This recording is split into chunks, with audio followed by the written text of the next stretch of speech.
जय हिंद दोस्तों, आज हम पढ़ाएंगे प्रकाश। प्रकाश में बहुत सारे स्टूडेंट का कंफ्यूजन होता है, जो याद तो करते हैं लेकिन एग्जाम में भूल जाते हैं। कि पीछे का मेन कारण जो है रटना है। आप किसी भी चीज़ को रटिएगा तो भूल जाइएगा, अगर उसे सरल शब्दों में समझिएगा तो कभी नहीं भूलिएगा। तो आइए आज ही हम आपको सरल शब्दों में पढ़ाएंगे जो आपको लाइफ टाइम तक यानी आप कभी नहीं भूल पाइएगा। तो सबसे पहले आइए हम जानते हैं कि प्रकाश है क्या। प्रकाश, व्हाट इज लाइट?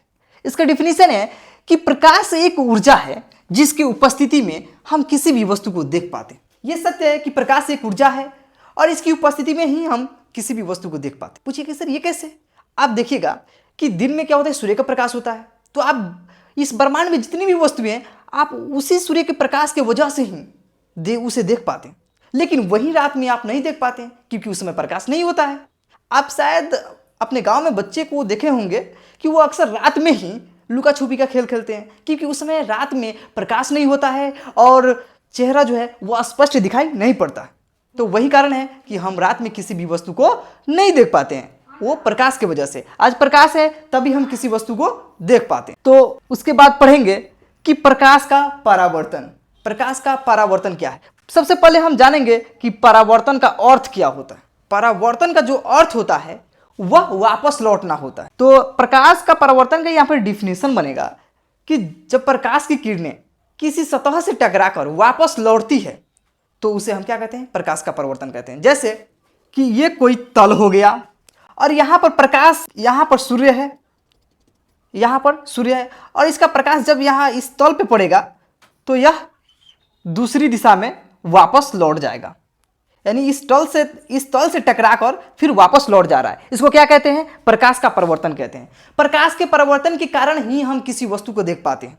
अगर मान लीजिए आप किसी भी वस्तु को देखते हैं तो सबसे पहले उस वस्तु पे प्रकाश पड़ता है और उस वस्तु पे जो प्रकाश पड़ता है वही प्रकाश आपकी आंखों तक पहुंचता है, तभी आप किसी वस्तु को देख पाते हैं, अन्यथा आप किसी वस्तु को देख नहीं पाते। जैसे कि आपको रात में चंद्रमा दिखाई देता है।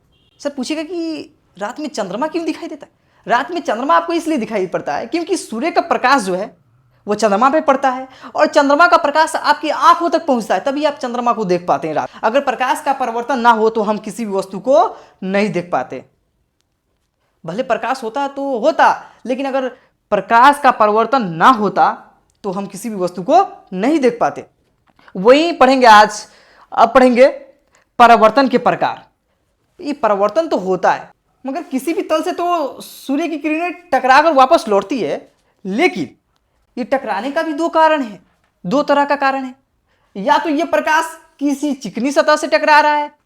परिवर्तन दो चीजों पे निर्भर करता है, या तो प्रकाश किसी चिकनी सतह से टकरा रहा है या खुरदरी सतह से टकरा रहा है। दो मगर तलों पे निर्भर करता है, दो नियमों पे निर्भर करता है कि प्रकाश किस तल से टकरा रहा है, या खुरदरी तल से टकरा रहा है या चमकीली सतह से टकरा रहा है।